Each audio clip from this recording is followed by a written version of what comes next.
Ibrahim Cissé, ne bɛ Ivoirien de mais Maliens ka comme daminɛ sisan vraiment a tɛ mɔgɔ si le arranger k'o bɛ yakiri sɔrɔ. Malien min bɛ Côte d'Ivoire yan a ka ca ni 2 millions ye. Vraiment n'a kɔni ka lɔn k'a y'a jamanadenw ka siya jamana min kɔnɔ vraiment a bɛ jija pour que vraiment ko kana tɛmɛ an ni o jamanaden mɔgɔw cɛ. Mɔgɔ yɛrɛ bɛ sɔn ka mɔgɔw bila ka taa coup d'état kɛ Terekban fɛ. Frontière de bɛ an fila ni ɲɔgɔn cɛ. Mɔgɔ yɛrɛ bɛ se ka don sen na. Est-ce que c'est l'avion ta ma? N tɔgɔ Yakuba Dambele ka bɔ Abidjan.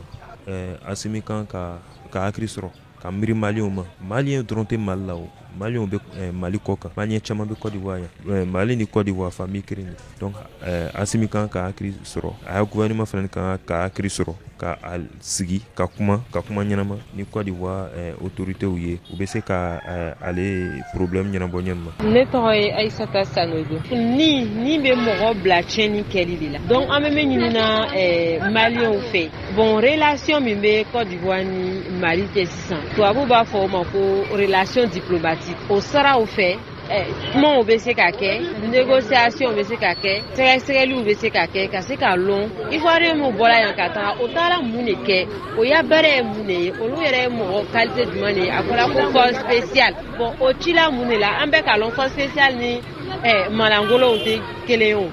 Corps spécial ale y'a identité bɛ dogo de, ale y'a identité yɛrɛ man ka lɔn jango a bɛ baara min kɛ. N'a ka mercenaire ye firi tɛ mercenaire ma. Mercenaire tɛ don jamana kɔnɔ aéroport la o. Mercenaire bɛ don dugu kɔ kan o. U bɛ don sufɛ o, u tɛ don sɔgɔma. An b'a ɲinina Malien autorité fɛ o ka Ivoirien ninnu minɛ u y'o bɛɛ lajɛlen bila o bɛ don u ka jamana kɔnɔ. Ni o tɛ fɛ ko Ivoirien ka taa o dɛmɛ u ka kɛlɛ la u y'a fɔ an b'a ɲinina an ka président fana fɛ a ye Ivoirien bɛ Mali la a y'o bɛɛ ladon Côte d'Ivoire kɔnɔ parce que Malien ka kɛlɛ lo an taara k'o to o dɛmɛ lo. N tɔgɔ Mawa Dunuya. A kuma yɛrɛ tellement a kuma yɛrɛ man di n ye a bɛ maloya de dɔrɔn na o bɛ se ka kɛ di.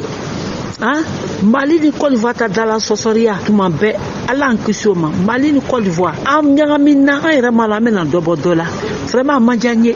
Ne ye Ivoirienne de ye, Ivoirienne 100% ne bɛ bala Côte d'Ivoire mais kuma nin tellement a bɛ n dimina quoi fɔ maa lɔ n bɛna min fɔ.